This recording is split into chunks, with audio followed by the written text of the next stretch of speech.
जिसको अल्लाह ने बातें की गौस पाक से, और गौस पाक कहते वो भी कैसे बातें की, कैसे बातें की।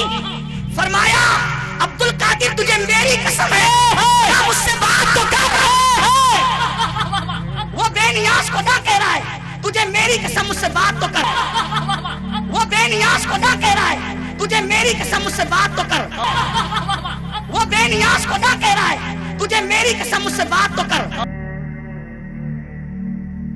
तो ये जो दो क्रिटिकल चीजें हैं ना, मैं वो मुख्तसर से वक्त में कवर कर देता हूं इस हवाले से। ये जो मैंने पहला क्लेम किया ना कि अल्लाह के मुकाबले पे जब बात लाई जाएगी ना, फिर कोई जिन, फरिश्ता, पैगंबर कोई शय नहीं है। हालांकि ये सब अल्लाह के बंदे और अल्लाह की पार्टी के लोग हैं, लेकिन अल्लाह के मुकाबले पे जब लोग इन्हें खड़ा करते हैं ना, फिर अल्लाह ताला इनको एग्जाम्पल बनाते हुए दिमाग खोलता है। उस वक्त फिर अल्लाह ख्याल नहीं करता कि किसी पैगंबर की तौहीन ना हो जाए, क्योंकि अल्लाह के सामने तो किसी की कोई तौहीन नहीं होगी। अल्लाह तो तौहीद को इस्टेब्लिश करेगा। इसके सबूत में वो आयत है शोहरा आफाक, उन चंद आयात में से जिसने मेरी जिंदगी बदली। सूरतुल मायदा की आयत नंबर 17 नंबर आयत है सूरतुल मायदा में, सूरत नंबर 5 है और आयत नंबर उसकी 17। लक़द कफ़र अल्लज़ीना क़ालू इन्नल्लाहा हुवल मसीह इब्नु मरियम, बेशक वो लोग खुला कुफ्र कर रहे हैं कि जो कह रहे हैं कि ईसा इब्न मरियम ही अल्लाह है। नाऊज़ु बिल्लाह। वो खुला कुफ्र कर रहे हैं जो ये कह रहे हैं कि जीसस क्राइस्ट अल्लाह है। कुल फमन यमलिकु मिनल्लाहि शैआ, बाबे ते शाही कोई नहीं। हाँ, ए शाह जेड़ा लफ्ज है ना, ये अरबी दा जे, उर्दू में भी आया, पंजाबी में। कुल फमन यमलिकु मिनल्लाहि शैआ, ए नबी इनसे फरमा दो, भला बताओ अल्लाह के मुकाबले पर कोई इतनी सी भी जुर्रत रखता है इस बात की? कोई शाही नहीं है कि कोई क्लेम करे। अल्लाह के मुकाबले पर कोई किसी चीज का इख्तियार नहीं रखता। किस चीज का इख्तियार? इन अरादा अन युहलिकल मसीह इब्न मरियम, कि अगर अल्लाह ये इरादा कर ले कि ईसा इब्न मरियम को हलाक कर दे। अच्छा, वफात दे दे नहीं है, विसाल शरीफ नहीं, हलाक कर दे, क्योंकि मोटा दिमाग खुल जाए। ये अल्लाह वर्सेस ईसा इब्न मरियम बात हो रही है। हाँ, कोई तो नहीं हो रही, तो ईद एस्टैब्लिश हो रही है। वही मौलाना साहब वाली बात कि भाई जो तो ईदी गल करांगे गुस्ताखी तो आप ही हो जाएगी। हाय मैं सदके। व उम्महु, और उनकी मां, व मन फिल अर्दी जमीआ, और जितने जमीन में सारे बाबे, लो सारे बाबे, जितने जमीन में सारे जिन, सारे बुजुर्ग, सारे अंबिया, सब कुछ कवर हो गया। अगर अल्लाह ताला इन सब को हलाक कर दे, अल्लाह का कोई क्या बिगाड़ लेगा? कुल फमन यमलिकु मिनल्लाहि शैआ, अल्लाह के मुकाबले पर कोई क्या इख्तियार रखेगा? अल्लाह का कोई क्या बिगाड़ लेगा? वलिल्लाहि मुल्कुस समावाति वल अर्द, और आसमानों और जमीन की बादशाहत तो अल्लाह के लिए। वमा बैनहुमा, और जो कुछ इनके दरमियान है, पूरी कायनात। यखलुकु मा यशा, वो जो चाहता है पैदा करता है। यार, अगर ईसा इब्न मरियम बगैर बाप के पैदा हो गए, इसका मतलब तुमने कहां से निकाल लिया कि वो अल्लाह के बेटे हैं या अल्लाह इंसानी शक्ल में आ गया? अल्लाह जो चाहे पैदा करे, अल्लाह की मर्जी। ईसा इब्न मरियम जैसे अल्लाह ताला अरबों लोग और पैदा कर दे, क्या अल्लाह के इख्तियार से बाहर है? अल्लाह की मखलूक है।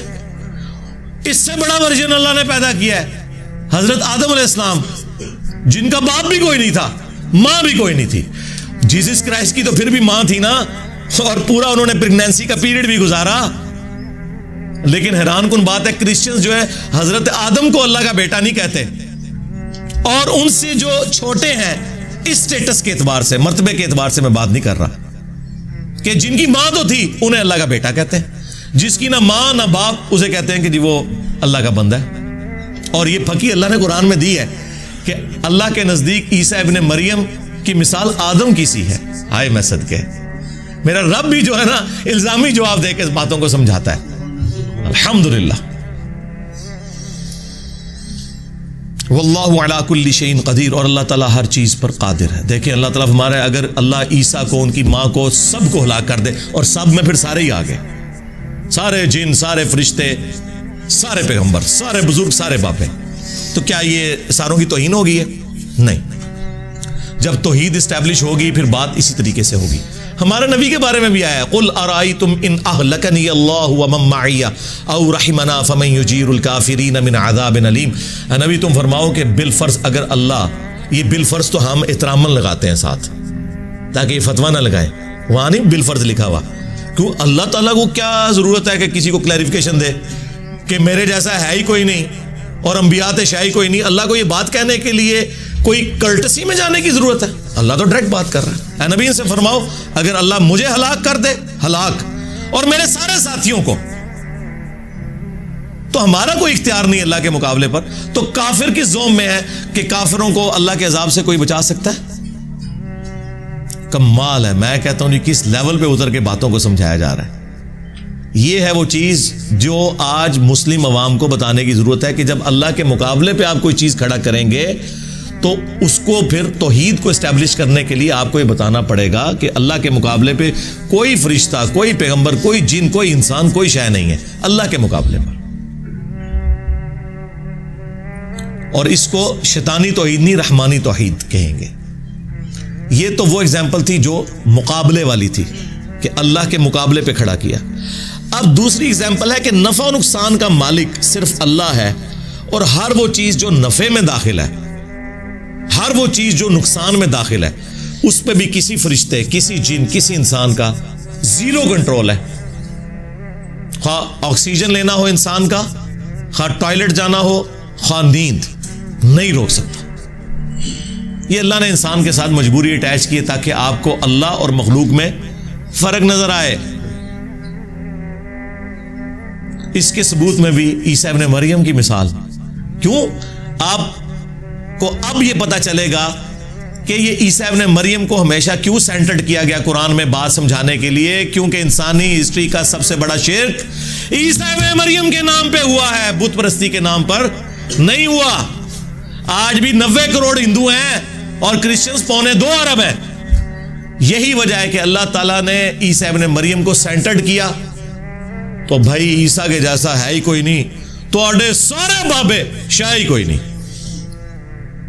यहां भी ईसा इब्ने मरियम की मिसाल, वो भी सूरतुल माइदा में, मल मसीह इब्नु मरियम इल्ला रसूल, आयत नंबर 75। ईसा इब्ने मरियम तो नहीं थे मगर एक रसूल ही, कद खलत मिन क़ब्लिहि रुसूल, इनसे पहले भी रसूल गुजरे हैं। यानी ये कोई ऐसी बात नहीं होगी कि पहले कोई पैगंबर नहीं आया। व उम्मुहु सिद्दीक़ा, और उनकी मां भी एक सच्ची औरत थी। मरियम के जैसा है ही कोई नहीं। मैं आप लोगों को ऐसे मशवरा दूंगा, हजरत यूसुफ अलैहिस्सलाम के ऊपर ईरान वालों ने एक फिल्म बनाई थी असहाबुल काफ पे, एक और उन्होंने बनाई है मरियम मुक़द्दस के नाम से, 10 एक साथ के ऊपर, उर्दू डबिंग के साथ आ चुकी है, इंग्लिश में भी डब हो चुकी है, रखी हुई है यूट्यूब पे, वो आप जरूर देखें। आपको पता चले कि मरियम जैसी कोई औरत इस प्लेनेट अर्थ पे कभी नहीं गुजरी। जो बुखारी मुस्लिम में हदीस है कि अगले जमानों में अल्लाह ताला ने मरियम बिनते इमरान को तमाम जहान वालों पर फजीलत दी थी, और इस जमाने में इस उम्मत में खतीजा को फजीलत दी है तमाम जहान की औरतों पर। हाँ, मरियम जैसा कोई नहीं। और अल्लाह ताला हमारा वो भी एक सच्ची औरत थी। काना याकुलान ताम, और दोनों खाना खाने के मोहताज थे, दोनों रोटी खाते थे। कौन? ईसा और उनकी मां। अब कोई ये कहेगा कि रोटी अफजल होगी हजरत ईसा अलैहिस्सलाम से? नहीं, ये ईसा इब्ने मरियम की कमजोरी है, उनकी मां की कमजोरी है कि उनके साथ रोटी की तकलीफ अटैच है कि ये उन्होंने खानी है तो जिंदा रहना है, और उसके बाद टॉयलेट जाना है तो जिंदा रहना है। इसमें कोई गुस्ताखी वाला एलिमेंट नहीं है। क्यों? अल्लाह रोटी से आजाद है, जो सूरह अज़ारियात में है कि अल्लाह ताला तुम्हें खिलाता है, खुद कुछ नहीं खाता, बाकी सबको वही खिलाता है। काना याकुलान ताम, देखो ये दोनों खाना खाया करते थे, उन्जुर कैफा नुबय्यिनु लहुमुल आयात, जरा देखो तो हम अपनी आयात किस तरह खोल खोल के बयान करते हैं। यानी वो हमारे उस्ताद डॉक्टर सरार साहब के बकौल नंगी बात करते हैं। आइए नंगा वो वाला ना ले लीजिएगा जो इमरान खान साहब यूज करते हैं। नंगी तलवार, तलवार जब न्याम से निकलती है तो उसका एक रोब होता है, उसकी चमक होती है। तो अल्लाह ताला ने ये तलवार न्याम से बाहर निकाल के तौहीद की बयान हो रही है कि देखो ईसा और उनकी मां खाना खाने के मोहताज थे, तो बाकी तो शाही कोई नहीं। ईसा के जैसा है ही कोई नहीं, तेरे बाबे थे शाही कोई नहीं। मरियम के जैसा है ही कोई नहीं, तेरी राबिया बसरिया थे शाही कोई नहीं।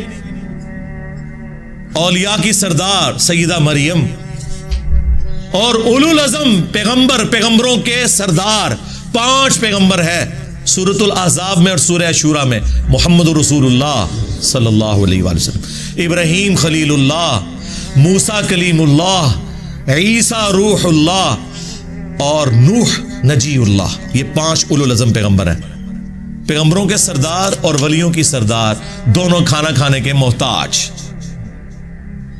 अल्लाह। और ईसा वो कि जिसके मोज़ात अनबिलीवेबल किसी पैगंबर को नहीं दिए गए। मुर्दों को जिंदा कर देना अल्लाह के हुक्म से, मट्टी की मूरत में फूंक मारना और उसका परिंदा बन जाना अल्लाह के हुक्म से, अंधों की आंखों को जहां ढेले भी ना हो हाथ फेरना, आंखें आ जाना, और जो कोड़ी के मर्ज के लोग लाइलाज बीमार, आजकल के आप समझ लें 4th स्टेज कैंसर के मरीज, उनको अल्लाह के इज़्न से शिफा दे देना। ये वो मौज़ात हैं जो सूरतुल मायदा में सूरह मरियम में आए। लेकिन अल्लाह कह रहा है कि वो भी रोटी खाने के मोहताज हैं। सरकार ले जाओ अपने बापे, हाँ ले जाओ, तू ले जाओ, बाजी गायबाना नमाज़ नाजासी पढ़ लांगे, ले जाओ तू चुको मईता इन्हां दियां। ऐ इस आयत ने, ऐ नबी देखो हम अपनी आयात कितनी खोल खोल के बयान कर रहे हैं। सुम मंजुर, फिर इनकी तरफ देखो, जाहिलों की तरफ, अन्ना युफकून, ये कहां उल्टे फिरे जा रहे हैं। इसके बाद किस तरह हम समझाएं। इतनी खोल के बात कर दी कि ईसा उनकी मां रोटी खाने के मोहताज थे। जब रोटी के मोहताज हैं तो टॉयलेट के भी मोहताज हैं, पेशाब के भी मोहताज हैं। जब तक अल्लाह ना चाहे वो इस तकलीफ को भी दूर नहीं कर सकते। कुल अतअबुदून मिन दूनिल्लाह, ऐ नबी इनसे फरमाओ कि अल्लाह के सिवा इनकी इबादत करते हो। यहां पे मिन दूनिल्लाह किसे कहा अल्लाह ने? ईसा और उनकी मां को। ये आपको क्या धोखा देते थे बरेलवी और शिया उलमा के जी मिन दूनिल्लाह तो बुत होते हैं। और झूठे हो, मिन दूनिल्लाह हर वो हस्ती है जो अल्लाह के मुकाबले पे लोग खड़ी कर दे, उसमें उन हस्तियों का कसूर नहीं है। यहां पे अल्लाह ने ईसा इब्न मरियम और उनकी मां को मिन दूनिल्लाह कहा। कहते हैं हाँ ठीक है, मिन दूनिल्लाह वाली बात आपकी सही है, हमारे बाबों ने हमें झूठ बोला था। अगला भी झूठ हम दसने जेड़ा तुसी बोलोगे सानू पहले ही पता है। कहते हैं देखें यहां तो है कि तुम इबादत कर रहे हो ईसा और उनकी मां की, तो हम तो देखें बुजुर्गों की इबादत नहीं करते, हम तो कहते हैं वो अल्लाह के बंदे हैं, हम कहते हैं अल्लाह की इताअत से करते हैं, हम तो कभी बुजुर्ग को सजदा भी नहीं करते, हम तो अल्लाह ही की नमाज पढ़ते हैं। हमने इसके जवाब में क्या कहा था? ना, पुरानियां गल्लां, पुराने बहाने, पुराने बाबे, आगे पढ़। माला यमलिकु लकुम दर्रन वला नफा, वो हस्तियां ईसा और उनकी मां जो ना तुम्हारे नफे के मालिक है ना नुकसान के मालिक है। छड़ दो गाल के, इबादत हो रही है कि नहीं हो रही? अल्लाह कह रहा है ईसा और उनकी मां किसी के नफा नुकसान के मालिक ही नहीं है। क्या अल्लाह ये कहना चाह रहा है कि वो अल्लाह के बंदे होकर तो नफा नुकसान के मालिक है और खुदा होकर नहीं है? ना, कैटेगोरिकल डिनाई है कि इबादत उसकी होगी, मुश्किल कुशा वो होगा जो तुम्हारे नफा और नुकसान का मालिक हो। ईसा और उनकी मां तो किसी के नफा नुकसान के मालिक नहीं। सरकार अगर ईसा इब्न मरियम और सैयदा मरियम बिनते इमरान किसी के नफा नुकसान के मालिक नहीं तो बाबे ते शाही कोई नहीं, बल्कि उड़ते कहना चाहिए बाबे ते शाही कोई नहीं। मारते रूहानी तौर पे।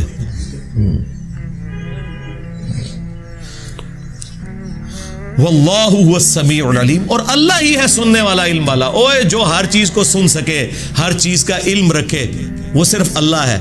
जब अल्लाह की ये क्वालिटीज हैं और किसी और के पास नहीं है कि हर वक्त हर चीज को सुनना और इल्म में रखना, तो कोई और इस तरह का मुश्किल कुशा हो भी नहीं सकता, हाजत रवा हो भी नहीं सकता।